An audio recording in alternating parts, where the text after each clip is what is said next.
Hello, നമുക്കിന്ന് നമ്മളെ മഞ്ഞൾ സോപ്പിന്റെ മേക്കിംഗ് ഒന്ന് കണ്ടാലോ. നമ്മൾ വീട്ടിൽ തന്നെ ഉണ്ടായിട്ടുള്ള മഞ്ഞൾ ഉപയോഗിച്ചിട്ടാണ് നമ്മളെ മഞ്ഞൾ സോപ്പ് ഉണ്ടാക്കുന്നത്. ഒരുപാട് നമ്മൾ സെല്ല് ചെയ്തിട്ടുള്ള സോപ്പാണ്.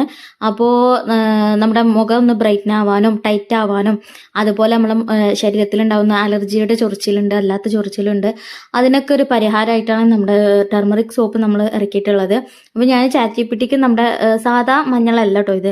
അപ്പോൾ ചാറ്റ് നമ്മൾ ഇതിൻ്റെ ഫോട്ടോ എടുത്ത് അയച്ചപ്പോൾ ഇത് കസ്തൂരി മഞ്ഞളുടെ ഒരു ഫോമിലാണ് പറഞ്ഞത്. പക്ഷെ കസ്തൂരി മഞ്ഞളല്ല കേട്ടോ ഇത്. അപ്പോൾ അതിൻ്റെ ഒരു ഡീറ്റെയിൽസ് ഞാൻ അതിൽ കൊടുക്കുന്നുണ്ട് കേട്ടോ. അപ്പോൾ ഇത് നല്ലതാണ്, നമ്മുടെ സ്കിന്ന് ബ്രൈറ്റൻ ആവാനാണെങ്കിലും ചൊറിച്ചിലിനാണെങ്കിലും ഹെയറിന് വരെ നല്ലതാണ് ആണെന്ന് കേട്ടോ പറഞ്ഞത്. അപ്പോൾ നല്ല റിസൾട്ടും ഉണ്ട്. നമ്മൾ യൂസ് ചെയ്തിട്ട് റിസൾട്ട് ഉള്ളതാണ് നിങ്ങളിലേക്ക് എത്തിക്കുന്നത്. നമ്മുടെ ശരീരത്തിനൊക്കെ ചൊറിച്ചിൽ ഉണ്ടാവുന്നവർക്കും അതേപോലെ സ്കിൻ ബ്രൈറ്റൻ ആവണം എന്നുള്ളവർക്കൊക്കെ യൂസ് ചെയ്യാൻ പറ്റും. സ്ത്രീകൾക്കും പുരുഷന്മാർക്കും ഒരുപോലെ യൂസ് ചെയ്യാം. ആർക്കെങ്കിലും വേണമെന്നുണ്ടെങ്കിൽ നമ്മളെ ചുറ്റും കോൺടാക്ട് ചെയ്താൽ മതിയാവും കേട്ടോ.